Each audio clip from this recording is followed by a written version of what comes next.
Le pire de tout, c'est que tous les hauts fonctionnaires qui sortent ou qui ne sortent pas dans le privé soient pris dans une ambiance où, d'une certaine manière, l'État est presque privatisé. On peut situer dans les années 90, au moment de Maastricht et du marché unique, le grand renoncement de la France à sa vision du service public dont nous parlions tout à l'heure, parce qu'elle a accepté le marché unique.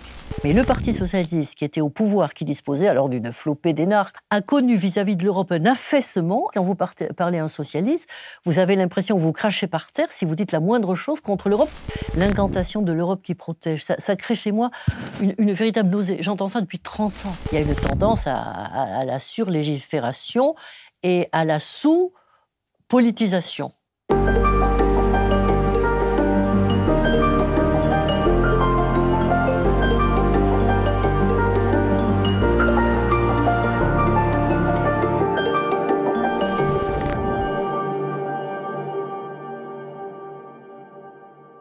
Marie-Françoise Bechtel, bonjour. Bonjour. On est très heureux de vous recevoir. Vous avez un parcours très riche, puisque originellement, vous avez été professeur agrégé de philosophie, ensuite conseiller d'État, et vous avez travaillé dans des cabinets ministériels, en particulier avec Jean-Pierre Chevènement, pendant plusieurs occasions. Vous avez aussi été député entre 2012 et 2017. Et enfin, vous avez été directrice de l'ENA. C'était avant. Oui, avant d'être députée. Vous avez donc une grande expertise sur la fonction publique.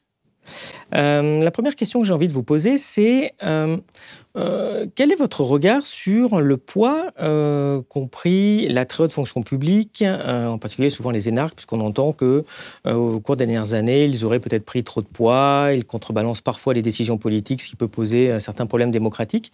C'est exagéré? Il y a un fond de vérité? Qu'en pensez-vous?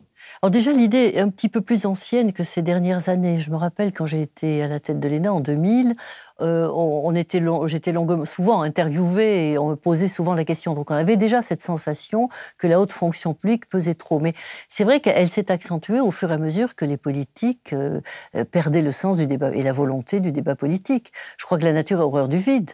Donc la haute fonction publique n'a pas cherché à occuper une place écrasante dans l'État, je crois qu'on est allé la chercher pour le faire. Et ce qui me frappe, par exemple, c'est pas seulement que les ministres font appel plutôt à des directeurs de cabinet, des conseillers, des directeurs d'administration issus de l'ENA. Après tout, elle est un petit peu là pour ça. Mais c'est que les partis politiques eux-mêmes sont allés les chercher pour les faire élire. Il y a une époque, il suffisait pour une énarque d'aller se présenter dans une section socialiste ou je suppose aussi dans le camp d'en face et on vous proposait facilement un siège de député. Il faudrait se demander pourquoi. Et j'ai beaucoup réfléchi à cette question et pour moi, le pourquoi, il est quand même dans l'abandon du clivage politique entre les partis. À partir du moment où le discours politique ne tend pas vers une action identifiable, naturellement alternative par rapport à la situation actuelle, eh bien, c'est l'outil qui prend la place du poignet qui devrait le manœuvrer. Vous voulez dire qu'il y a plutôt une recherche d'une espèce d'expertise pour justement se désengager de son rôle de politique, finalement? Oui, parce que les politiques, à partir d'un certain moment, que je situe dans les années 90, ont les grands partis politiques du gouvernement, en gros le PS, c'est ce qu'on appelait à l'époque le RPR, devenu l'UMP, etc., ont fait une sorte de pacte non écrit, ça n'a pas été négocié, mais le Parti socialiste s'est tourné vers le marché unique, c'est-à-dire derrière la libéralisation mondiale, pour avoir l'Europe qui était pour lui un mantra absolu, et à l'inverse, le principal parti de droite a accepté l'Europe vers laquelle il était réticent à cause du gaullisme, pour avoir le marché. Et finalement, ça conclut une sorte de pacte non écrit, non négocié, non dit, mais ça scelle pour moi un pacte historique. Et donc, c'est dans les années 90, c'est au moment où le libéralisme commence à triompher et où le tout marché, à la suite de Thatcher, Reagan et toute l'histoire que l'on connaît, s'impose. Et pourquoi, selon vous, dans cette recherche d'expertise, l'ENA a eu un tel poids? Parce que je dirais, le poids est largement supérieur à ce que peut avoir Polytechnique, Normal Sup ou HEC quand même. Mais c'est-à-dire qu'à chaque période historique correspond sans doute une sorte d'uniformité des élites. On avait les normaliens, vous savez, on disait toujours qu'un ministre de la 3e, 4e République voulait un normalien sachant écrire. Bon, il y a eu les polytechniciens qui ont joué un rôle important, mais davantage quand même dans les ministères techniques. Je pense aux ingénieurs des ponts, des mines, et bien sûr à l'armement, au ministère de la Défense, qui est une sorte de mini-État dans l'État, où ils jouent, me semble-t-il, encore un rôle important. Et puis est arrivé il y a eu aussi, avant cela, j'aurais dû le dire, la République des avocats et des professeurs, qui ont joué un rôle. Les professeurs, on va dire que les normaliens en sont la forme la plus suprême, si je puis dire. Et il y a eu les avocats, la République des avocats, dont le président Mitterrand est d'ailleurs un très bon exemple. Et puis est venu le temps des énarques, parce qu'en 1945, il fallait quand même reconstruire la France. Et donc, on a désiré s'appuyer sur un corps de fonction publique fiable et capable. Et on est allé chercher ça dans la tradition française des grandes écoles. On a créé une grande école, tout en imitant, c'est l'autre aspect de l'ENA, le modèle britannique, c'est-à-dire celui d'une fonction publique polyvalente, pas formée dans des canaux strictement identifiables. Polyvalente, souple, pouvant passer d'un poste à un autre. Voilà, c'était ça la vision qu'on a eue. C'est comme ça que les choses se sont nouées. Ensuite est venu ensuite le temps des grands serviteurs de l'État, sous De Gaulle, sous Pompidou, sous Giscard encore, et même sous Mitterrand, jusqu'au tournant des années 90. Et là, on a vu la classe politique perdant son identification politicienne, si je puis dire, au bon sens du terme. Enfin, ce qui aurait pu être le bon sens du terme, faire appel finalement à une classe sans pensée, sans pensée politique, qui n'était pas censée en avoir une, et dont les valeurs s'adaptaient assez facilement à une société où on leur expliquait que s'ils partaient de temps en temps dans le privé, ils pouvaient ajouter un zéro à leur salaire. Ce sont des choses que je les ai vues se produire sous mes yeux. Il faut avoir 2 zéros, parfois. Voilà. Vous dites qu'ils ne sont pas censés avoir une vision politique en tant que technicien de votre fonction publique. On se rend compte qu'ils en ont souvent une, non ? Mais c'est parce que, encore une fois, c'est parce que les politiques omettent d'avoir une vision politique. Donc, la vision qui va prévaloir, c'est au lieu d'avoir la vision transversale qui va du peuple qui élit ses représentants aux représentants et par eux aux ministres, à travers le Parlement, vous avez cette vision transversale d'une élite qui est formée un petit peu dans le même moule et de la même façon. D'une façon qui est d'ailleurs très idéologique. Oui, c'est ce que j'allais dire, en fait. Emmanuel Todt, d'ailleurs, avait une phrase comme ça à propos de l'ENA, en disant que c'est difficile de sortir dans la botte de l'ENA sans croire à l'euro, en fait, par exemple. Est-ce que vous avez observé un peu cette tendance à l'uniformisation un peu idéologique Oui, sans aucun doute. Quand j'étais élève à l'ENA, c'était sous Raymond Barre. Je suis sortie en 80, donc juste avant que la gauche vienne au pouvoir. Et il y avait absolument une tradition de la note administrative qu'on devait remettre, naturellement, dans le cas des travaux que l'on faisait à l'école, mais aussi dans les épreuves de sortie, qui déterminent le classement. Et c'était la religion du non-déficit budgétaire, déjà. C'était les restrictions d'aujourd'hui sont les investissements de demain, investissements qu'on n'a d'ailleurs jamais vus. Mais la question n'est pas là. Donc il y avait déjà on pouvait quand même jouer avec ça. Vous avez une manière de rédiger une note à laquelle vous croyez à moitié, et puis ensuite... Mais à cette époque-là, la moitié des élèves de l'ENA votaient socialistes. Je suis de la promotion de Hollande et de Sapin, enfin, vous voyez à peu près ce que c'était. Et là, nous touchons à un aspect de la fonction publique qu'on ne souligne peut-être pas assez, c'est le statut de la fonction publique qui préserve l'indépendance du fonctionnaire. C'est un système propre à la France. Le fonctionnaire est subordonné à l'État et même au gouvernement lorsqu'il est en position d'agir, de travailler, mais il est en dehors de ses tâches, il est entièrement libre de son expression et de ses adhésions politiques. C'est quand même un système qui avait une certaine tenue. Seulement, il était très intéressant quand il y avait des adhésions politiques tranchées. Alors, puis pour reprendre le fil de votre question, après les années 90, c'est-à-dire après les privatisations, en fait, elles ont été de moins en moins tranchées, et aujourd'hui, je crois qu'elles sont plus tranchées du tout. Ça tient aussi, pardonnez-moi, à autre chose, c'est que les partis qui voulaient davantage révolutionner la société, je pense au Parti communiste français, n'ont jamais investi dans l'ENA. Ils n'ont pas envoyé leurs cadres se former à l'ENA, ce qui était peut-être une erreur. Sans doute une erreur, à mon avis. Je vais rebondir sur ce que vous avez dit à propos, finalement, de la démission du politique, mais dans un premier temps, j'aimerais peut-être vu votre expérience, qu'on creuse et qu'on comprenne un peu mieux comment ça marche, la haute fonction publique, comment ça marche l'ENA, comment ça marche ces fameux corps, qu'est-ce que c'est. Vous pouvez peut-être déjà nous expliquer, en effet, comment on devient haut fonctionnaire et comment ça marche, en fait. Oui, alors le système est censé être simple, un peu à la manière française cartésienne. Vous passez un concours. Difficile, sélectif. Vous entrez dans une école où vous êtes entièrement mélangé. Alors, je fais quand même une petite parenthèse. Vous avez 2 concours. Il y en a 3 même. En réalité, il y a 2 grands concours. Le concours externe, qui n'est pas réservé aux élèves de Sciences Po, mais qui de fait suppose que vous ayez fait Sciences Po, ce qui est un sujet à soi tout seul. Car la grande école, je le dis toujours, c'est Sciences Po, ce n'est pas l'ENA. L'ENA n'est qu'une école d'application. Et puis, vous avez le concours interne. C'est un peu l'école de guerre de la fonction publique. L'ENA a été le premier modèle en 1900. Ensuite, on l'a fait à l'ENM, on l'a fait dans un certain nombre d'autres écoles. Mais l'ENA est la première à avoir fait le concours interne, c'est-à-dire à réserver la moitié des postes à des fonctionnaires qui avaient... Au début, c'était 10 ans de service public, c'est devenu 5 ans de service public. C'est le concours que j'ai passé moi-même. J'étais prof de philo. Je connaissais absolument rien à la machinerie de l'État. Je m'intéressais beaucoup à l'État, mais théoriquement. Et c'est le concours que j'ai moi-même passé. Donc, vous faites une formation, et puis vous êtes, si vous êtes reçu à l'ENA, vous avez ensuite une formation commune qui se terminera par le redoutable classement de sortie.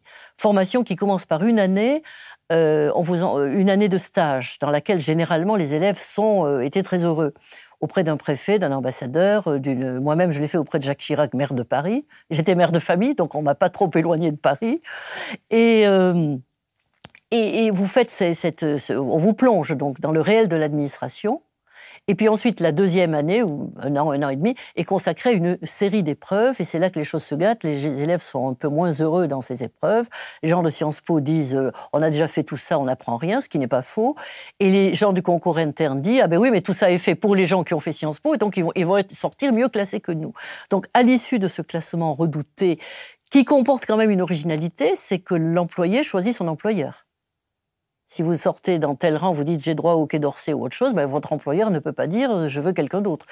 C'est un point important par rapport à la réforme actuelle. C'est-à-dire qu'on va classer tous les élèves. Voilà, donc il y a un classement de sortie, selon des épreuves anonymes. Elles ne l'étaient pas autrefois. Elles sont devenues anonymes dans les années, je ne vais pas dire une bêtise, après 68, très visiblement, les années 70. Et il arrivait aussi que le directeur de l'école, jusqu'après 68, donne une note qu'on appelle la note de gueule, c'est-à-dire ils disent, voilà, celui-là, voilà, que l'école polytechnique a continué à faire bien longtemps après l'ENA d'ailleurs. Et on a supprimé tout cela, on avait supprimé cela depuis longtemps, donc les épreuves sont entièrement anonymes. Mais elles sont très codées en ce sens qu'il est vrai que la formation donnée à Sciences Po est très dominante. Donc selon que vous l'avez plus ou moins bien capté sans avoir fait Sciences Po, je pense aux élèves du concours interne, ou que vous l'avez moins bien capté, vous risquez quand même d'être plus ou moins bien classé.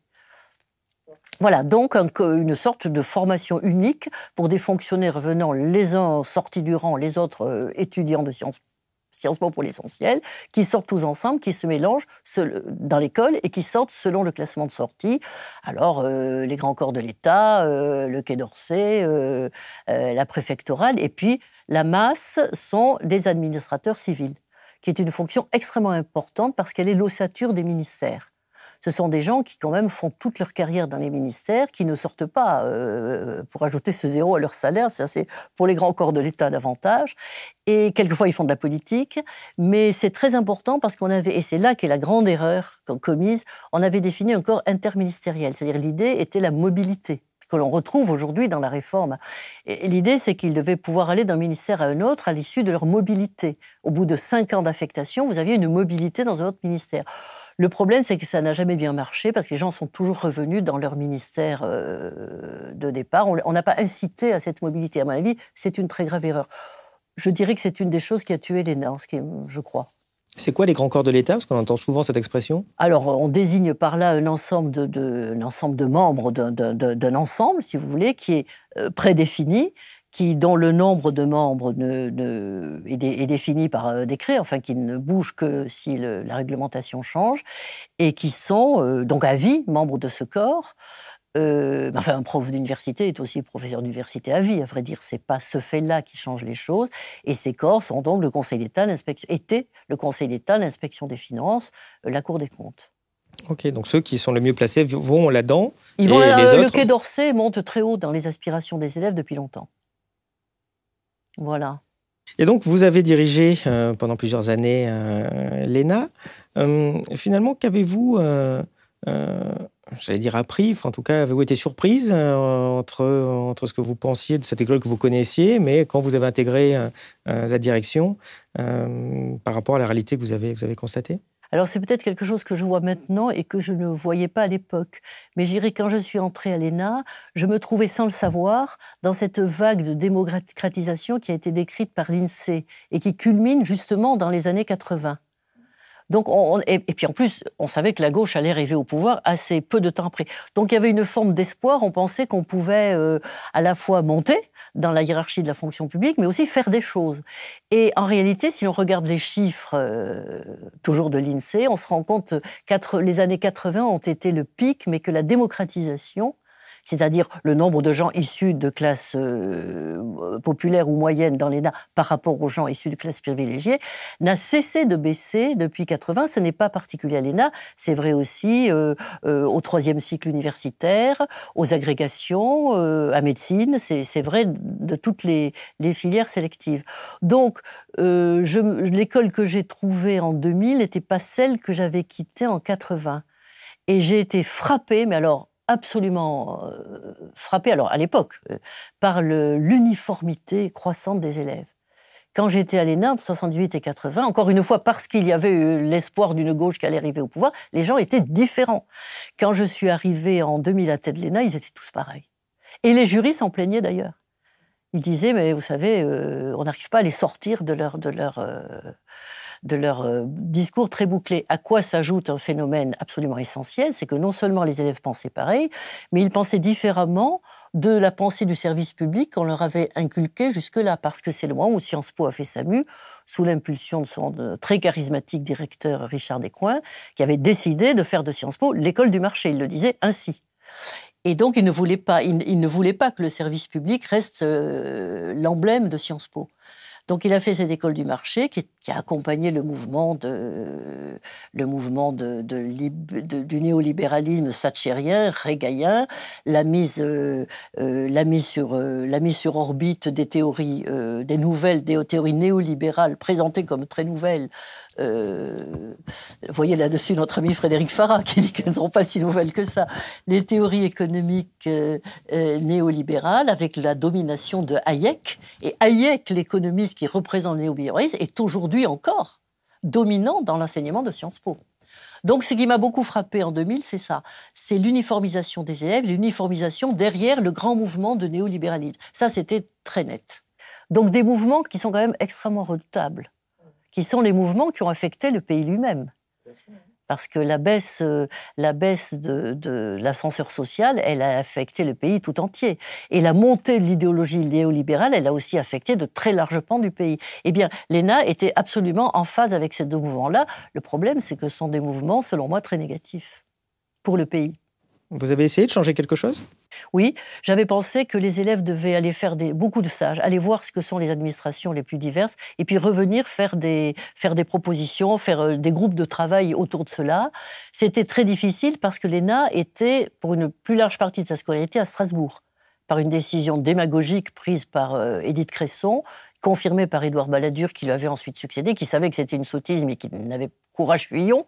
Le propre de l'ENA, c'est que ce sont les hauts fonctionnaires qui enseignent les futurs hauts fonctionnaires. Donc ça ne peut pas très bien marcher quand les uns sont à Paris et les autres à Strasbourg. Donc je pensais qu'il fallait quand même les envoyer faire quand même un maximum de stages, l'administration centrale, territoriale, il y a un large choix, qui voient un peu le monde de leurs propres yeux. Je pensais que c'était ça qu'il fallait principalement faire. Voilà. Et justement, 20 ans après, Emmanuel Macron a fait voter une réforme de l'ENA, dont on a pas mal parlé. Il propose quoi ? C'est pas une réforme, c'est une disparition. Elle est supprimée. Elle est remplacée aussi par une autre école de formation. Donc elle est remplacée par l'INSPE. On a d'abord appelé ça l'Institut du service public, et puis je pense que quelqu'un s'est gratté la tête quelque part, a dit on a oublié quelque chose, donc ils l'ont appelé l'Institut national du service public. Voilà. Et donc l'idée, c'est de mélanger les gens, d'avoir un corpus de formation commun entre des hauts fonctionnaires qui vont être des administrateurs territoriaux, ou bien des directeurs de la pénitentiaire, ou directeurs des écoles de santé, et plus bizarrement selon moi, des futurs juges de l'École nationale de la magistrature. Je trouve qu'il ne faut pas... Moi, je n'aurais pas mélangé cela. Pourquoi n'avoir pas un tronc commun de formation ? Pourquoi pas, en effet ? Je pense quand même que les vrais problèmes ne sont pas vraiment abordés dans cette réforme. qui sont ceux d'une formation qui serait un retour au service public, dans une vision rénovée du service public, bien entendu, mais enfin, tout de même, le retour au service public, que me semble-t-il, de très nombreuses alertes ont montré. D'abord, la montée de ce qu'on appelle les populismes, auxquels je mets, pour ma part, 3 guillemets, à travers les grandes élections nationales, ensuite le référendum de 2005, ensuite des mouvements comme les Gilets jaunes. Ça fait quand même longtemps que l'on entend dire dans ce pays, pour qui prête un petit peu l'oreille, que le pays n'est pas juste la proie de passions tristes, comme dit Rosan Vallon, mais que tout ça a une cause tout de même. Et finalement, vous proposeriez quoi, vous, comme réforme aujourd'hui? S'il y avait un rapport Bechtel, il y aurait quoi dedans pour améliorer la haute fonction publique? D'abord, il faudrait réfléchir de très près à la démocratisation est un premier sujet, mais il me faut un peu de courage pour le dire, mais il ne sert à rien de démocratiser l'ENA si les gens recrutés démocratiquement, c'est-à-dire représentants des couches sociales moins élevées de la population, se disent « chic, alors j'ai découvert l'univers du fric et du pouvoir et je vais être parmi… » Il y a des exemples, hein, et je serai parmi ces chantiers. Il faut avoir le courage et, je dirais, la clairvoyance de le dire. Mais il faut quand même arriver à la démocratisation. Mais le principal, c'est quand même la formation. Mais qu'est-ce qu'on veut? Quel État veut-on demain? Et ça, je ne le vois pas dans la réforme. La réforme répond à quelques intentions qui ne sont pas forcément criminelles, mais je ne vois pas cette question. Pour une excellente raison, c'est qu'on ne veut pas poser cette question. Nous avons un État aminuisé qui est aux mains quand même de cette idéologie néolibérale dont je parlais tout à l'heure, dans lequel la religion de l'austérité budgétaire, même si aujourd'hui nous essayons de relever un tout petit peu la tête par rapport à cela, la religion de la dette, tout cela a passé à la toise. L'ensemble de nos politiques publiques, qu'elles soient censées être de droite ou censées être de gauche, et donc voilà le résultat. Je pense qu'il faut rénover le service public, il faut surtout rénover l'idée de l'action publique à long terme. Parce qu'aujourd'hui, tous les fonctionnaires sont nommés dans le court-termisme. Alors on dit, on va faire beaucoup de management. Très bien, du management, contrairement à ce que les gens croient en général, et notamment les journalistes de la presse économique, partout particulièrement, et de magazines qui n'ont jamais aimé l'ENA. On fait beaucoup de management à l'ENA. Moi-même, j'avais lancé la maîtrise de gestion publique. C'était il y a plus de 20 ans. À une époque où d'ailleurs l'université de Dauphine, avec laquelle j'avais conclu accord, n'avait pour enseignants que des énarques en matière de gestion publique. Voilà.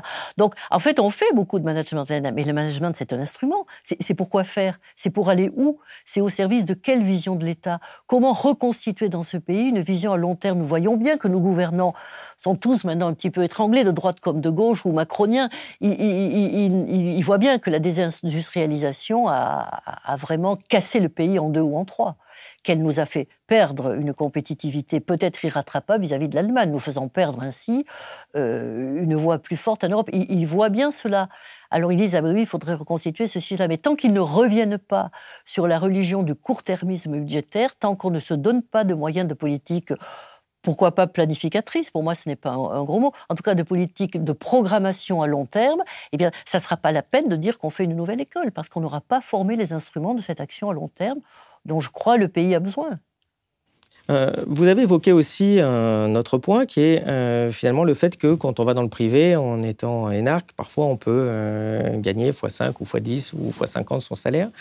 Et donc il y a ce qu'on appelle le pantouflage quand on quitte le service public et qu'on va dans le privé. Et il y a même parfois un rétro-pantouflage, c'est-à-dire que par exemple on est au ministère des Finances, on s'occupe des banques et puis tiens, on est embauché par la banque très très cher. Et puis voire même on reviendra à Bercy où on sera nommé à la Banque de France.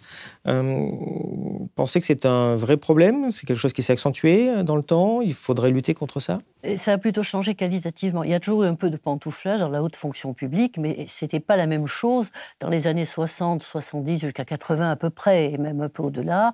Un inspecteur des finances allait diriger une banque ou un poste très élevé d'une banque souvent nationalisée. Il gagnait plus, évidemment, mais ce n'était pas un zéro de plus.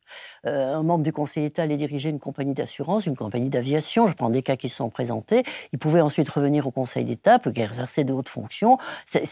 La proportion n'était pas à ce niveau-là. À partir du moment où on ajoute, comme je l'ai dit, un zéro à son salaire, c'est plus pareil.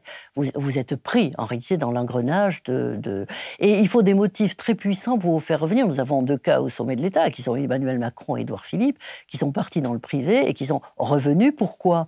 Je ne parle pas de la psychologie de l'un et de l'autre, ce n'est pas mon sujet, mais je pense quand même qu'il y a cette idée qu'il y a dans l'évolution du modèle néolibéral, c'est-à-dire de la mondialisation dans sa phase, ou sa face actuelle, celle du XXIe siècle, il y a l'idée que le politique conduit quand même beaucoup de choses.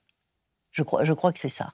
C'est qu'il y a un hégémone politique, pour prendre un terme de Jean-Pierre Chevènement, qui était celui de l'Empire britannique, qui était celui de l'Amérique, dans les années que, personnellement, j'ai le plus longtemps connu, qui sera peut-être sans doute demain celui de la Chine, qui est déjà en partie celui de la Chine.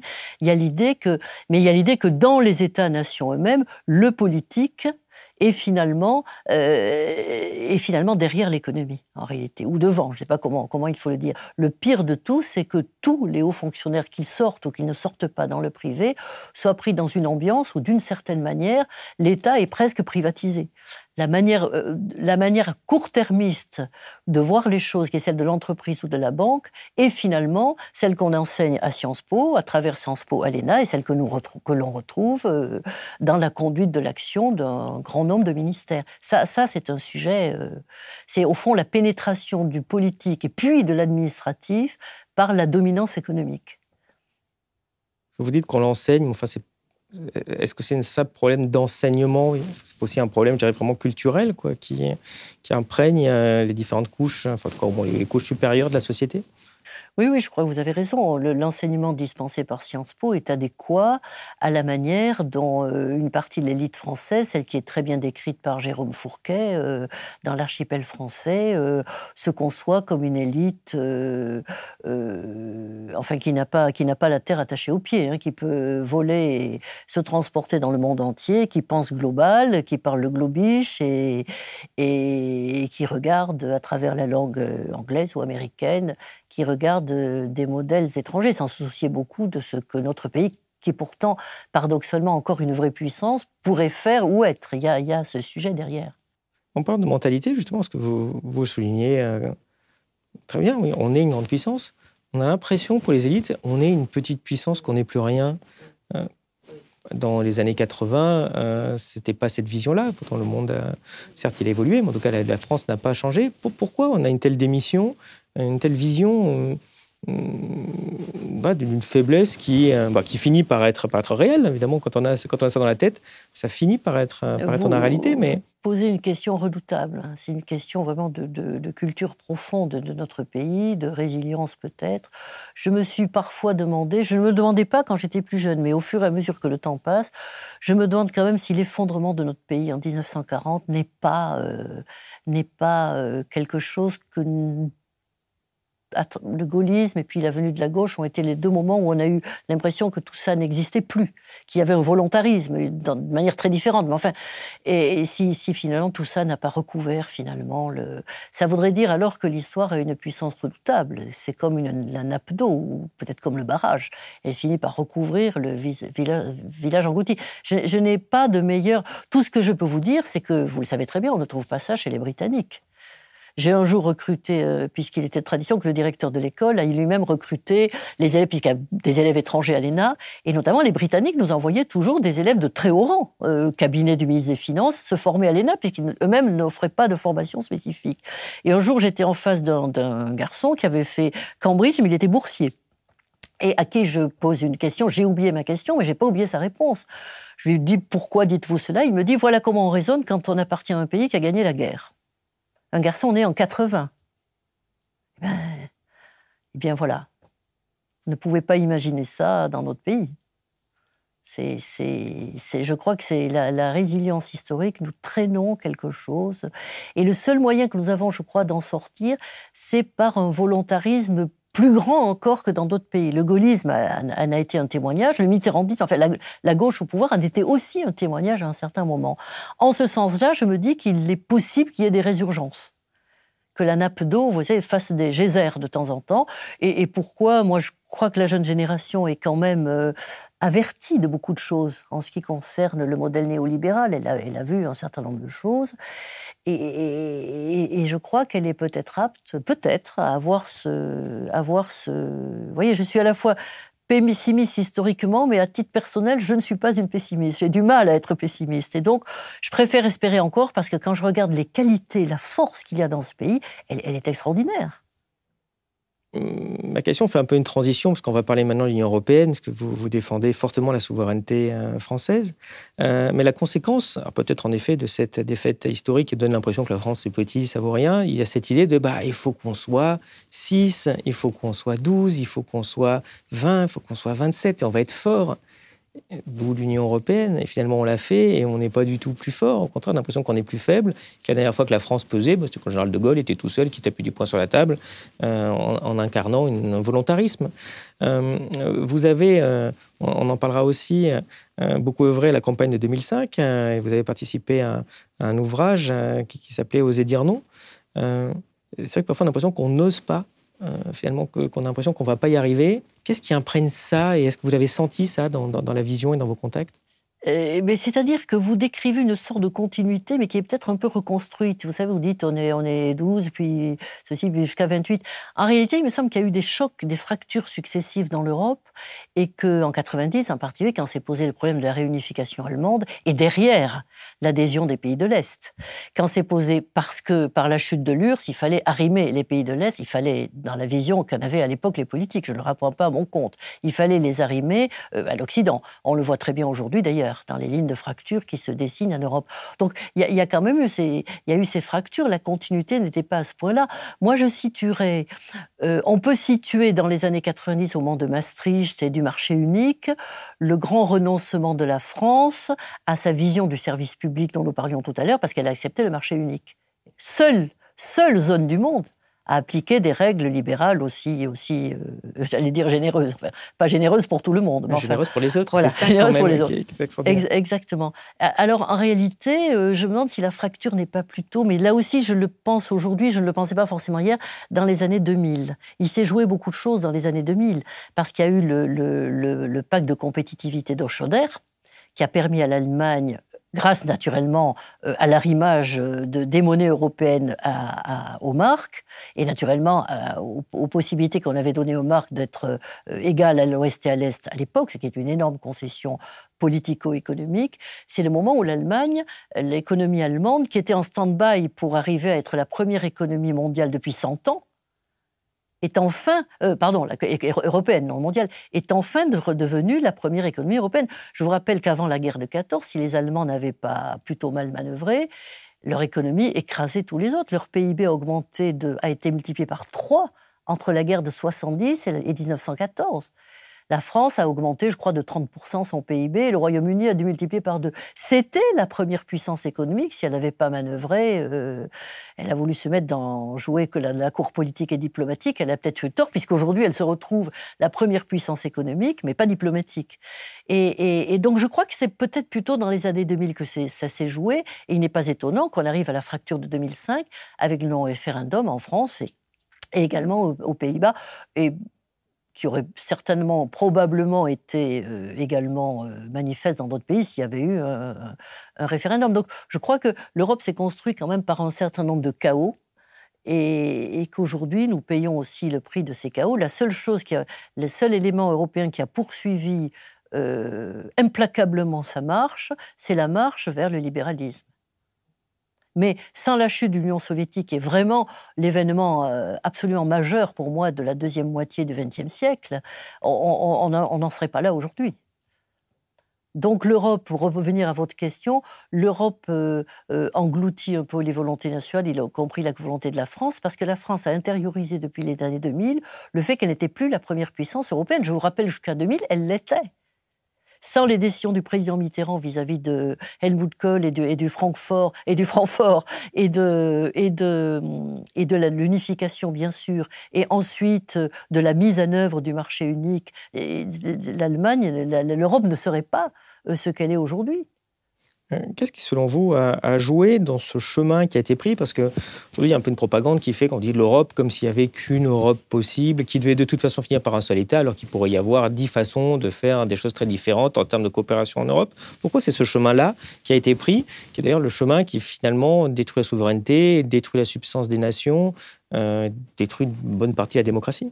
J'ai presque envie de vous renvoyer la question, parce que je m'interroge très souvent sur cette raison. Je pense que la part principale a été prise par le Parti socialiste, qui était on pourrait dire ça du parti gaulliste, mais comme disait le général de Gaulle, je n'aime pas les miens car ils aiment trop l'argent. Donc on finit toujours par tomber du côté quand même où l'on doit tomber. Mais, dans la même phrase, il disait d'ailleurs, j'aime pas les socialistes parce qu'ils ne sont pas socialistes. Non, il disait, je n'aime pas les communistes parce qu'ils sont communistes, je n'aime pas les socialistes parce qu'ils ne sont pas socialistes, et je n'aime pas les miens parce qu'ils ont trop l'argent. Bon.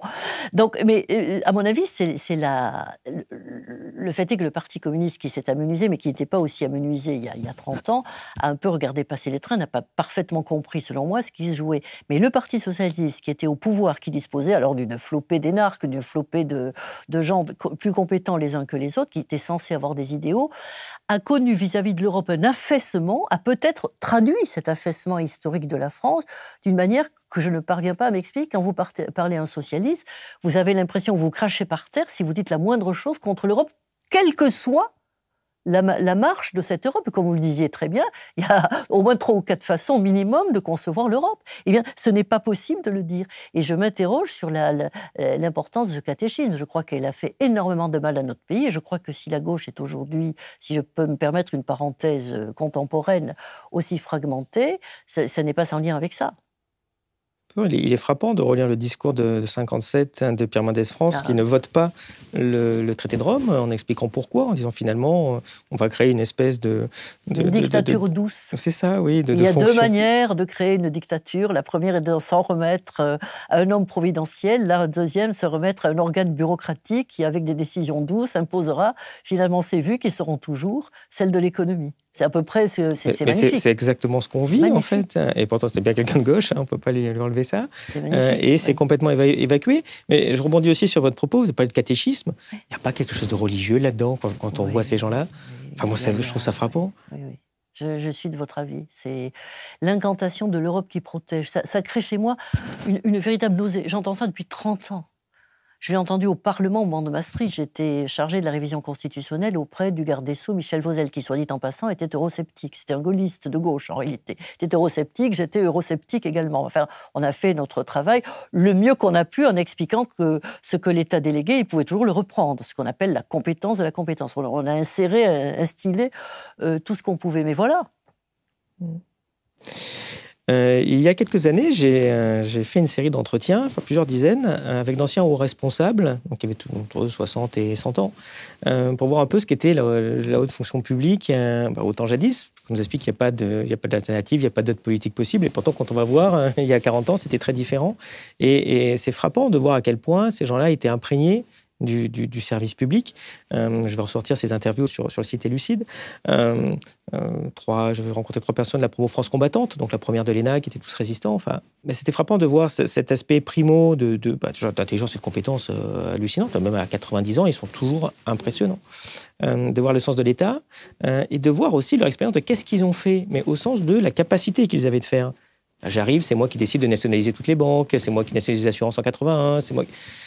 Mais aujourd'hui, on se rend compte que la politique, c'est plus ça. On ne peut plus faire ce genre de réforme parce que ça a été délégué à l'Union européenne. Donc, finalement, quand on dit ce sens de l'État s'en va, est-ce que c'est pas tout simplement parce que l'État s'en va, l'État français, l'État national disparaît, puisqu'il est délégué au niveau européen? Aujourd'hui, vous êtes directeur de cabinet d'un ministre.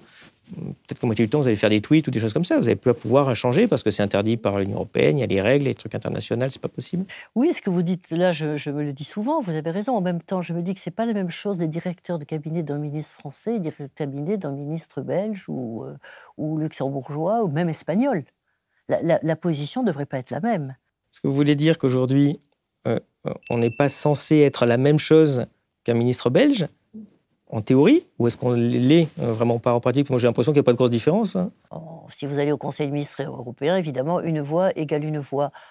Mais disons que si la France pose un certain nombre de problèmes... Je vais prendre un exemple.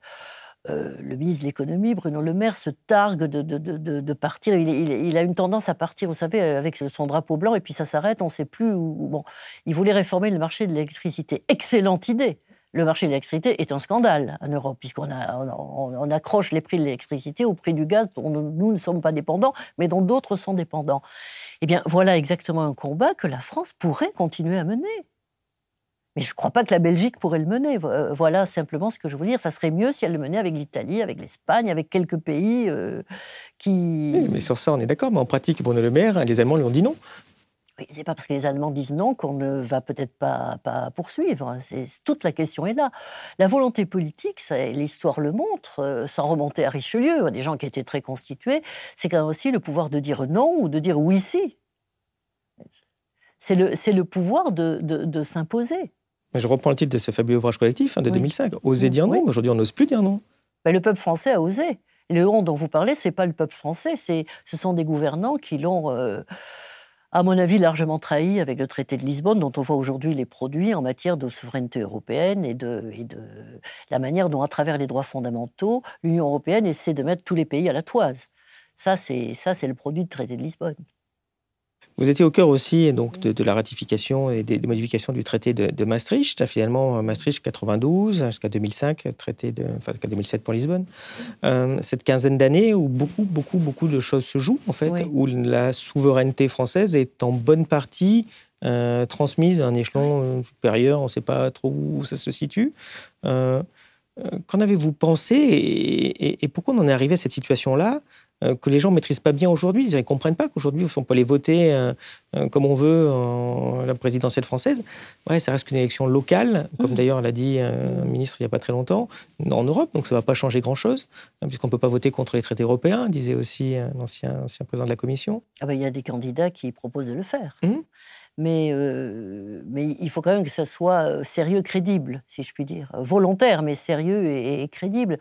Je n'ai pas la réponse à votre question. Je crois quand même que la France a joué un jeu dangereux entre 90 et 2000, mais elle pouvait encore rattraper les choses parce que, comme je vous le disais, elle était encore la première puissance européenne, politique et même économique en Europe. Après 2000, c'est plié, c'est fini. Elle reste la première puissance militaire, en dehors naturellement du Royaume-Uni. C'est pas tout à fait rien quand même. Elle a le siège au Conseil de sécurité de l'ONU. Ce n'est pas un pur... ça met un blocage à ce que l'Europe pourrait faire. On ne va pas exiger, bien que un ministre de la coalition allemande en ait pas, c'est Scholz lui-même, le chancelier, pas exiger de partager le siège de la France au Conseil de sécurité, parce que comme le disait très bien un ambassadeur tout à fait remarquable, il disait mais alors on va mettre 6 mois pour se mettre d'accord sur quelque chose, et pendant ce temps, il n'y aura pas de vote au Conseil de sécurité. Donc ça n'a pas de sens. Voilà quand même des choses qui sont de réalité. C'est pour ça que je vous dis, je crois que la démission profonde de notre pays s'est jouée entre 90 et 2000. Je crois que c'est là. Je n'ai pas aimé Maastricht, je n'ai encore moins aimé le marché unique, mais d'une certaine... Et je n'aime pas du tout l'euro, mais je considère que maintenant, il n'y a plus rien à faire. Mais c'était peut-être rattrapable. C'était peut-être rattrapable. Ce qu'on a fait après 2000, les démissions de Jacques Chirac, à l'exception remarquable de la guerre d'Irak, bien sûr, mais qui est resté isolé, tout ce qu'a laissé faire Jacques Chirac, plus encore Nicolas Sarkozy, encore plus François Hollande, qui pouvait renégocier le traité dit d'austérité, il avait même promis de le faire, il était en position de le faire d'ailleurs, politiquement, en Europe. Tout ça, c'est une série de démissions qui nous ramène au sujet que nous traitions tout à l'heure, à savoir une démission des élites françaises. Je regrette d'avoir à dire ça, mais ça ne me fait pas plaisir de le dire. Mais pour avoir quand même pas mal trempé parmi les dites élites, je crois que c'est quand même... La responsabilité est énorme. Alors ensuite, on traite de populiste un peuple qui s'énerve sur des questions qui sont parfois, en effet, surestimées. Mais dans quelle situation l'a-t-on mis ? Vu que c'est une de vos spécialités, vous pouvez nous expliquer un peu ce que c'est cette délégation de souveraineté, ce que les traités ont fait, ce que je pense à la Charte des droits fondamentaux aussi, on vend ça en disant c'est très bien, regardez, il faut que ça s'applique maintenant, c'est la coalition allemande demande que ça s'applique maintenant, y compris sur le droit national. Vous pouvez expliquer en quoi c'est un problème, parce que c'est toujours présenté de façon sympathique, alors qu'il y a des conséquences qui sont importantes. Alors, on part de l'idée que les constitutions des pays sont la règle suprême. Le traité est inférieur à la Constitution. Donc, chaque fois qu'on a consenti à déléguer des compétences nationales, on est passé par une révision de la Constitution. La plus importante étant celle de Maastricht, mais ça n'a pas été la seule. Et on a écrit que l'État consent à transférer certaines compétences à une union d'États qui les exerce ensemble et librement. Alors, il s'agissait naturellement des frontières et surtout de la monnaie, bien entendu, au moment de Maastricht. Ensuite, on a imité ce modèle. Ça veut donc dire que lorsque l'État a transféré une compétence Il s'assure d'abord que sa Constitution le permet, au besoin en changeant la Constitution, ça va très bien un moment. Mais il vient un moment où, à force de transmettre des compétences, vous avez transmis des choses qui vont avec ces compétences et qui vous reviennent à la figure en matière de droit national. Si vous transférez les compétences, de larges compétences en matière économique, en matière monétaire, bien entendu, en matière de frontières. Ensuite, vous avez une série de règlements, directives qui descendent de plus en plus bas dans l'échelle des normes, qui vous reviennent à la figure que vous devez appliquer. Et à travers ces règlements et directives, vous avez tout ce que vous n'aviez pas compris, que vous aviez délégué. Je prends l'exemple de l'environnement, est absolument typique. En 1995, la Commission européenne prend une directive sur l'environnement. Elle n'avait aucune compétence pour le faire. Je me rappelle, j'étais au Conseil d'État, j'avais découvert ça à l'occasion de... Elle n'avait aucune compétence pour le faire. Alors ensuite, on a voilé ça dans le traité d'Amsterdam, je crois, on a mis la compétence... Elle n'avait... Donc, c'est le coup de force permanent. Alors, à ça s'ajoute... Donc, les États transfèrent des compétences. Ensuite, ils sont tenus, de par leur Constitution, de suivre les règles définies par les traités, à condition qu'on reste dans la clarté des compétences qui ont été transférées.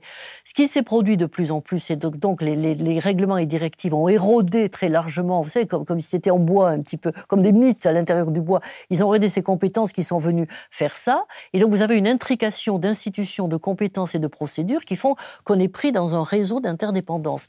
Mais à ça s'est ajouté un deuxième étage, beaucoup plus grave encore, c'est le traité de Lisbonne. Dans le traité de Lisbonne, on a proclamé que les États reconnaissaient les droits fondamentaux. Alors, c'est écrit, il faut lire cet article, ça va être le 5 ou 5 bis. Alors, il y a écrit, la dignité, virgule, la démocratie, virgule, les droits fondamentaux, salmigondi de choses. Et au nom des droits fondamentaux, la Cour de justice européenne, qui, comme toutes les institutions, s'approprie le vide qu'on leur laisse, se met à donner des leçons des États en matière de droits fondamentaux. Mais ce n'est pas la même chose de dire, je vous transfère les compétences de contrôle des frontières ou de monnaie, qui sont quelque chose de charnu, normalement précis, malgré le grignotement des règlements et directives, qui les rend un peu plus flous, et de dire, on ne transfère pas des droits fondamentaux. Les droits fondamentaux, c'est une sorte de proclamation. Prenez l'exemple de la France, mais c'est vrai dans d'autres pays. Vous avez une constitution qui dit le dur, voilà, qui exerce les pouvoirs, les institutions, la loi, le Parlement, le gouvernement. Et puis elle est précédée d'un préambule qui proclame les droits dans lesquels se reconnaît le peuple français. Et dans notre tradition, il faut d'ailleurs qu'un Parlement passe par là et en fasse une loi, soit dit en passant. Mais tout ça vient de la Déclaration des droits de l'homme et du citoyen, du programme du CNR, sont des choses très nobles. En Europe, ça devrait être pareil. Si l'Europe dit « je me reconnais dans de grandes valeurs qui sont les droits fondamentaux », c'est une proclamation. Mais ça ne veut pas dire que la Cour de justice européenne peut, dans chaque détail, aller voir si un État applique bien les droits fondamentaux tels qu'elle les conçoit, parce qu'à ce moment-là, ils prennent toutes les compétences. Et c'est passé sur la directive du temps de travail des militaires, et aussi dans l'arrêt Digital Rights. Et c'est aussi ce qui s'est passé avec l'idée que... Vous pouvez nous expliquer ? Alors, dans l'arrêt Digital Rights, l'idée c'était de savoir si dont le dernier arrêt s'appelle French Network Data. Bon, il s'agit de savoir si les services de sécurité ont le droit de conserver ou de demander, sur le cas, aux hébergeurs de conserver pour eux les données pendant un certain temps en matière de lutte contre le crime organisé, le terrorisme, etc. Et la Cour de justice européenne, saisie par des associations, dit « Ah ben non, tout ça c'est beaucoup trop, ça va beaucoup trop loin, l'État ne doit pas le faire ». Mais on n'a jamais transféré la lutte contre la sécurité, le terrorisme ou même le grand banditisme. C'est la première chose. Et quant à la directive temps de travail des militaires, c'est une affaire totalement ridicule. En 2002 ou 2003, on prend une directive. Alors tout le monde souligne bien que c'est à l'initiative de la France. Bien sûr, on prend une directive limitant le temps de travail à 48 heures pour les travailleurs. Pour les travailleurs, les salariés, on n'a jamais pensé à autre chose. Saisine de la Cour de justice européenne par un gendarme, et la Cour de justice européenne dit « Oh mais attention, il n'y a rien de fait. Cette directive, vous devez l'appliquer aussi aux militaires ». Alors qu'on n'a jamais transféré la compétence correspondante, c'est-à-dire la sécurité nationale ou la défense. Vous voyez le grignotage. Et ça c'est très dangereux. C'est très dangereux. C'est peut-être ce qu'il y a de plus dangereux de tout, parce que nous sommes pris dans un grand maillage, une sorte de grand consensus dans lequel on dit « mais voyons, c'est la démocratie ». Alors, telle que l'aperçoit X juge d'une cour qui plane et sur laquelle vous ne pouvez même pas vous-même faire un recours, envers laquelle vous ne pouvez même pas faire un recours, ou dans des conditions très difficiles. Voilà, vous dites, mais c'est magnifique, l'Europe, c'est la démocratie. Alors on le voit très bien, l'Europe, la Russie, c'est le mal, nous ne pouvons discuter qu'avec les gens qui sont démocratiques. Alors on en oublie quelques-uns au passage. Mais parce que les Saoudiens, on a l'air par de exemple, bien discuter. Voilà. Mais... Et voilà, et cette troisième phase, que j'appellerais peut-être la troisième phase, hein, vous avez eu le dur des transferts de compétences avec Maastricht, vous avez eu ensuite le traité d'austérité budgétaire et tout ce qui va avec, c'est-à-dire l'ordolibéralisme allemand imposé à l'imaginaire français, comme dit Stéphane Rosès. Et puis maintenant, vous avez ce troisième temps qui est ce que j'appellerais le brumeux, le nuageux des droits fondamentaux, derrière lequel se dessine un pouvoir des juges. Oui, ça transfère pour les juges, en fait. Oui. C'est ça, parce qu'au-delà des droits fondamentaux, on va vous dire, tiens, on protège la liberté de la presse ou un truc comme ça. On glisse aussi des choses qui ne sont pas du tout si fondamentales que ça, ou en tout cas dans l'interprétation. Oui. Mais je note que pour le droit à l'avortement, visiblement, ça ne joue pas autant. Alors, bon... Donc, il y a quand même quelque chose. Il y a aujourd'hui une direction de l'Europe par la Cour de justice, en partie par le Parlement et par la Commission, à laquelle les politiques donnent le sentiment de ne plus pouvoir rien faire. Est-ce que ce n'est pas le but ? Peut-être. Peut-être, il faut que les peuples soient bien sages, qui ne réclament pas trop. Alors, maintenant que l'inflation semble de retour, ça va être très intéressant, parce que si j'en crois l'excellente analyse de Frédéric Farah dans Fake State, c'est bien l'abandon de l'inflation, qui était naturellement un système qui profitait aux salariés, au profit de l'économie rentière, présentée comme moderne, alors qu'elle est en réalité plus ancienne, comme il le montre très bien. C'est bien l'inflation qui, quand même, à certains égards, est un signal peut-être d'une modification d'un cycle économique. Mais je ne suis pas économiste, je ne voudrais pas m'avancer davantage. Je pose là un espoir qui m'effleure parfois. Ces traités. Oui, je ne les aime pas du tout. Dont je pense le traité de projet de constitution de 2005. Comment vous l'avez combattu ? Qu'est-ce que vous avez fait à cette époque-là ? Parce que vous êtes engagé très concrètement. Moi, j'ai beaucoup tracté déjà. J'ai beaucoup tracté dans les rues. Je croyais à l'époque au militantisme, au profit d'un tout petit parti qui s'appelait le Mouvement des citoyens de Jean-Pierre Chevènement. Et pour le reste, j'ai participé à l'écriture de cet ouvrage, au Dire Retour, avec un certain nombre de personnes, de droite comme de gauche. Il y avait Marie-France Garot, Jean Foyer, qui ne sont pas des personnalités connues pour leur gauchine, mais il y avait aussi Pierre Lévy, qui lui est un ancien journaliste de l'Humanité. Enfin, bon, c'était assez mélangé. On a essayé de publier pour expliquer ce dont il s'agissait. C'est tout ce qu'on... J'ai fait des débats. Je me souviens d'un débat sur France Culture qui a eu lieu la veille du référendum. J'étais opposée à Laurent Cohen-Tanucci. Et c'était terrible parce qu'il sentait venir l'échec. Et il était d'une dureté, à un moment donné, critiquer la marche d'Europe, il m'a dit « Mais madame, nous savons qui vous êtes ». Alors j'ai dit « Mais c'est une parole policière ». On sentait la crispation. Donc je me suis prêtée au débat auquel je pouvais me prêter. J'ai milité dans la rue très abondamment et j'ai participé à l'écriture de ce bouquin. Je ne vois pas ce que je pouvais faire de plus. Si, ce que j'aurais aimé, c'est qu'il y ait une entente entre différents mouvements européens dans d'autres pays d'Europe. Et donc finalement, l'accueil était bon quand vous tractiez ? Oui. Le souvenir du dernier tract de la dernière pile que j'ai tracté, j'étais sur le marché Maubert, Mutualité. J'étais très fatiguée. D'ailleurs, j'ai fait une chute de tension au lendemain du référendum, et c'était une chute heureuse de tension. J'étais très fatiguée. Et je vois une jeune fille charmante sur des patins roulettes, je me dis, elle va rejeter mon tract. Alors, je lui tends ce tract qui était le dernier. Elle le prend, elle jette un coup d'œil, elle me dit « Ah oui, je suis tout à fait d'accord avec vous. » Voilà. À ce moment-là, j'ai compris. Elle me dit « Mes parents sont au chômage depuis 20 ans, l'Europe, ça va, j'ai compris. » Et on a discuté, elle était en maîtrise d'histoire.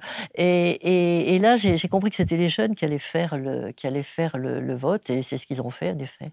Et donc, victoire ? Oui, magnifique victoire. Magnifique. Avec quelques trahisons plus tard, mais... Bah oui, et c'est ça le problème, parce qu'on a la Charte des droits fondamentaux, ils ont oublié de mettre respecter les référendums, peut-être, non ? Oui. Comment vous avez vécu la trahison de 2007 ? Très mal, bien sûr. J'ai trouvé que c'est une forfaiture d'une certaine... C'est pas une forfaiture juridique, puisque juridiquement, la forme était différente. Et j'ai essayé de voir du côté du Conseil constitutionnel si l'approche n'aurait pas pu être un peu plus...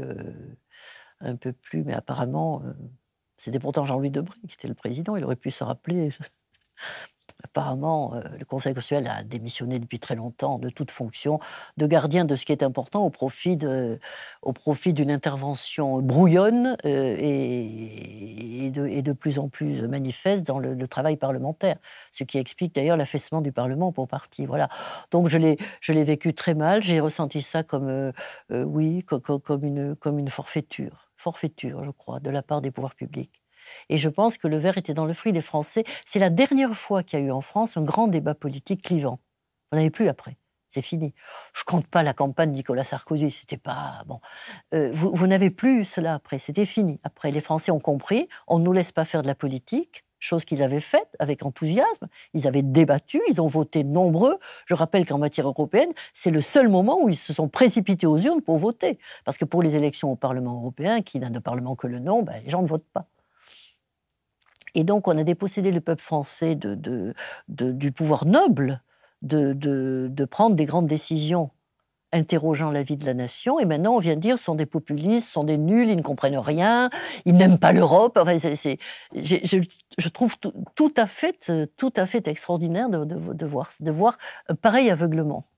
Alors, chez certains, il y a peut-être moins d'aveuglement. Je pense à Aquilino Morel, qui vient de faire un ouvrage, un très gros pavé, pour dire des choses qu'il aurait peut-être pu dire plus tôt, à mon avis. Mais enfin, bon, il y a une petite conscience, un petit remords chez certains d'entre eux. Mais que ce soit à droite ou à gauche, et à gauche, en dehors, bien entendu, de Jean-Pierre Chevènement, mais qui est un républicain qui se situe au-delà de la gauche traditionnelle, je n'ai pas vu le moindre frémissement qui permette de renouer avec, je citais Stéphane Rosès tout à l'heure, renouer cet imaginaire national sans lequel les Français ne font rien. Oui, tout à l'heure, j'ai parlé des geysers. Je disais, on s'est affaissé en 40, mais de temps en temps, on a quand même de très beaux sursauts. Eh bien, ça serait une manière de rendre au peuple français la voix au débat, la voix en matière politique, avec des partis un peu clivants, mais audibles tout de même, parce que vous pouvez cliver en disant n'importe quoi. Bon, je ne vise personne, mais enfin, bon, ça serait quand même... Les Français, Marx le disait, les Français sont un peuple politique, les Français aiment le débat politique. Parce que vous disiez la forfaiture, non seulement on n'a pas écouté 2005, mais ce qu'on a continué, puisqu'en 2012-2013, c'est le fameux traité budgétaire. Vous pouvez résumer peut-être en quelques mots que François Hollande a... Vous avez parlé rapidement, Nicolas Sarkozy avait négocié avec Angela Merkel et le reste de l'Europe le fait de mettre enfin l'ordolibéralisme allemand dans un traité. C'est le traité sur la stabilité et la croissance. On avait ajouté la croissance en Europe. En fait, c'est le traité qui a formalisé la règle de non-déficit budgétaire au-delà de 3% et la règle de non-dette publique au-delà de 60%, qui jusque-là étaient des recommandations assortissant les traités de Maastricht. Ce sont devenus des règles d'airain. François Hollande avait dit « je ne le ratifierai pas » parce qu'il avait été négocié par Sarkozy, il était écrit, mais il fallait encore le ratifier. Et... Alors, il n'a pas tenu sa parole. Il n'a pas tenu sa parole. Il n'a pas tenu sa parole. C'est le copain de promo, vous n'avez pas pu lui dire, François, reste non. Il savait ce que les gens comme nous pensions, puisqu'on avait fait un petit accord politique en 2012, puisqu'on a présenté une petite poignée de députés, dont moi, au titre du mouvement de Jean-Pierre Chevènement. On avait mis ça, mais les paroles sont faites pour n'être pas respectées, en politique, plus qu'ailleurs, certainement. Moi, j'ai jamais eu trop d'illusions là-dessus. Mais c'est pas quelque chose qui s'est vraiment accentué depuis une vingtaine d'années ? Quoi donc ? C'est l'exemple que vous citez, tout simplement que la parole politique, quand on est dirigeant, tout ça. Alors, il faut distinguer parole et parole. La parole, c'était un engagement de campagne. Les engagements de campagne sont faits pour n'être pas tenus. Le monde politique est un cimetière d'engagements non tenus. Tandis que la forfaiture du traité de Lisbonne, c'est plus grave. D'autant plus grave que d'ailleurs, il y a eu cette alliance dont je vous parlais, cette alliance de fait entre le Parti socialiste et le Parti gaulliste, quel que soit son nom. Elle a été matérialisée par cette couverture de Paris Match où on voyait Hollande et Sarkozy se serrant la main pour faire ensemble le traité de Lisbonne. On n'a pas rêvé ça. Et ça, les gens l'ont vu. Alors moi, je veux bien qu'on me parle des passions négatives du peuple français, mais quand on prive le peuple français de tout cet imaginaire national, et pour y introduire, y instiller l'ordolibéralisme allemand, qui est aussi un imaginaire national, mais d'un autre peuple que le nôtre. Donc quand on veut changer sa culture profonde, qu'en même temps on voit qu'on oublie totalement le service public et que les dirigeants s'assoient sur les votes qu'ils ont faits, il ne faut quand même pas s'étonner que le peuple français ne soit pas très en faveur de sa classe politique. Et pour moi, ce n'est pas une question de changement des institutions du tout. C'est vraiment une question de délitement du discours politique et du débat politique. Et donc des perspectives politiques. Justement, au niveau des perspectives, après avoir tracté, bon, vous dites on va aller un peu plus loin, parce que vous êtes devenu député. Oui, je suis députée parce qu'on a fait ce petit accord avec parce que Jean-Pierre Chevènement pensait que c'était bien d'avoir quelques députés qui pouvaient...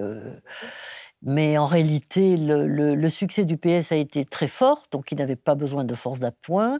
Et très vite, il est apparu que François Hollande était au sein du PS... la voix de ce qu'il a toujours été, c'est-à-dire les clubs de l'or, vous savez, les clubs témoins. On va faire l'Europe, tout ça va s'arranger, la France a un amortisseur social, c'est ce qu'il a fait, qu'elle fera jouer, et pour le reste, on s'aligne sur l'Allemagne. On l'a vu assez vite, et donc le pari, c'était un pari, on n'était que 3 députés, donc c'était quand même pas... Mais le pari a été, on a vite vu qu'il n'était pas gagné, ça n'empêche pas d'essayer de dire des choses, vous savez, tout ça reste peu de choses. Quel résumé vous donneriez de votre expérience en tant que député? Qu'est-ce que vous avez vu en étant dans la machine législative de la majorité à l'époque? J'ai vu d'abord la manière dont le Parlement était bridé. Quand j'étais membre du Conseil d'État, on examinait les projets de loi avant qu'ils passent au Parlement, mais on avait le temps de les examiner. Ensuite, le Parlement faisait ce qu'il voulait. Quand je suis arrivée à la Commission des lois, dont j'étais pourtant vice-présidente, je voyais qu'on courait toujours derrière le temps. On n'avait jamais le temps de rédiger un amendement, de le négocier, de le faire passer. J'ai vu surtout l'absurdité de la machine dans laquelle les parlementaires sont broyés. Il n'y a pas de temps de respiration pour le débat parlementaire, notamment parce qu'il y a trop de lois, beaucoup trop de lois, beaucoup trop de textes législatifs, y compris des transpositions de directives européennes, d'ailleurs, qui prennent aussi pas mal de place. Mais pas que. Il y a une tendance à la surlégifération et à la sous-politisation. Et justement, vu votre expérience, vous écrivez aussi régulièrement sur des propositions de modification de la Constitution ou des institutions. Après toute votre expérience législative, finalement, vous en êtes arrivé à quelle proposition pour vous? Qu'est-ce qu'il faudrait améliorer pour, disons, une 6e République? Alors, je viens de vous le dire, il faut absolument rendre un rôle au Parlement, mais on ne peut rendre un rôle au Parlement que si ce Parlement contient, si je puis dire, des partis politiques qui vraiment veulent des choses différentes, notamment sur la question européenne, sinon les gens ne se sentiront pas représentés. Nous avons, depuis la Révolution française, inventé la représentation populaire. Ce n'est pas tout à fait rien. Mais dans représentation populaire, il y a populaire aussi. Et là, les aspirations populaires ne sont pas portées au Parlement. C'est un premier sujet. Et l'autre sujet, c'est le quinquennat. Le quinquennat est une abomination. Alors, moi, j'ai voté non au quinquennat à l'époque, et à l'époque où je vois beaucoup de gens qui avaient voté oui, qui aujourd'hui disaient ben non, c'était pas possible. Le quinquennat, vous avez un chef de meute avec son programme, et derrière, puisqu'on a inversé les élections législatives pour qu'elles viennent s'ancrer, si je puis dire, dans l'élection présidentielle, et derrière, vous avez des gens qu'il a lui-même désignés presque un par un, qui vont être bénis oui-oui pendant 5 ans. C'est épouvantable. Et tout ça pour éviter une cohabitation que les Français ne détestaient pas du tout. Ça leur permettait d'envoyer des messages un peu contradictoires, qui c'était intéressant politiquement. Et c'est épouvantable. Le quinquennat est une erreur. Comme dit spirituellement une prof de droit constitutionnel, qui est Anne-Marie Le Pourriette, elle dit au fond, on vote 4 fois. On vote pour les 2 tours de la présidentielle sur un programme, et ensuite les 2 tours de législative, on a voté 4 fois pour un programme de gouvernement. Donc le président ne préside pas, il gouverne. Et le Premier ministre n'existe plus. Donc on n'a pas le long terme garanti par le président, la politique extérieure, mais pas que, les objectifs de cette politique long-termiste dont je parlais tout à l'heure, dont on a tant besoin. On n'a pas un Premier ministre pour être sur le pont, pour affronter lui-même directement l'ensemble des mesures gouvernementales, et on n'a pas un Parlement où l'on débatte. Pour moi, ce sont les 3 points clés, absolument. Et puis un peu plus de référendum. Puis, il faut arriver à trouver des moyens de garantir la supériorité de la Constitution sur le droit européen, dans les domaines où on peut le faire. On ne sème pas la pagaille. Ce qu'on a accepté, c'est malheureux, mais on l'a accepté. Mais comme j'essayais de vous le montrer tout à l'heure, on n'a pas tout accepté. Et pas tout ce que dit la Cour de justice européenne, notamment, et encore moins la Commission. On n'a pas accepté tout ça. Alors là, la Cour constitutionnelle allemande le dit d'ailleurs. Elle le dit depuis 30 ans. Elle a encore rejeté le plan de relance de la Banque centrale européenne. Alors, c'était une bonne ou mauvaise idée sur notre sujet, mais en disant c'est pas conforme à l'identité constitutionnelle de l'Allemagne parce que on ne sait pas trop comment on remboursera la dette, ça va peser sur les retraités, tout ça a été inscrit dans la Constitution allemande, donc la Constitution est supérieure au traité, donc nous n'acceptons pas, en gros, le plan de relance. La France pourrait dire nous n'acceptons pas que les services publics qui sont dans notre identité constitutionnelle soient jetés dans le marché unique. Mais il faut du courage. Le Conseil constitutionnel n'a pas ce courage. Vous avez cité le référendum aussi. On sait qu'une demande assez forte du mouvement des Gilets jaunes, c'était le référendum d'initiative citoyenne. Quelle est votre opinion sur cette idée-là? J'ai évolué, je disais, le référendum d'initiative citoyenne, on dit tous attention aux questions de société, il faudrait peut-être, mais on peut mettre de grandes questions économiques, programmatiques, internationales, des très grands sujets comme ça, je ne mettrai pas les questions de société pour des raisons évidentes. Et j'ai évolué, je pense que oui, mais alors il faut que ce soit vivable, faisable. Il faut ensuite qu'on ait... En Italie, je crois qu'on a un seuil de 500 000 voix. Ça déclenche le référendum si le Parlement est censé voter. Enfin, on peut trouver un mécanisme, mais personnellement, je ne suis pas sûre que les gens demandent du référendum, de la participation à tout va. Donc le vrai sujet, il est dans la subordination de la loi du fait de l'intervention du Conseil constitutionnel, qui toute la journée, il invente un principe, un jour c'est la fraternité, qui sort du drapeau pratiquement, un autre jour, il invente tous les jours un principe, et le législateur, vous me demandiez tout à l'heure comment j'ai vécu l'Assemblée, le législateur est complètement stupéfait. Avant, le législateur regardait du côté du Conseil d'État qui intervenait avant. Il donnait son avis sur la loi, il disait le Conseil d'État dit ceci, cela, le gouvernement ne l'a pas repris, attention, il peut se passer telle chose. Maintenant, on regarde du côté du Conseil constitutionnel qui peut inventer n'importe quoi. Il en a administré brillamment la preuve, notamment depuis quelques années. Je pense je crois que c'est ça qui bride la démocratie. On ne peut pas avoir un pouvoir de juges qui sont nommés par 3 autorités politiques, qui ne sont pas des juges d'ailleurs. À l'origine, ce n'est pas une juridiction, le Conseil constitutionnel. Il en a pris les habits. Mais nommés par 3 personnalités politiques, le président de la République, le président de l'Assemblée, le président du Sénat. Et voilà, 9 bons hommes plus les anciens présidents, mais ça ne va plus beaucoup jouer, qui viennent dire le Parlement a bien fait, il a mal fait. C'est pas possible.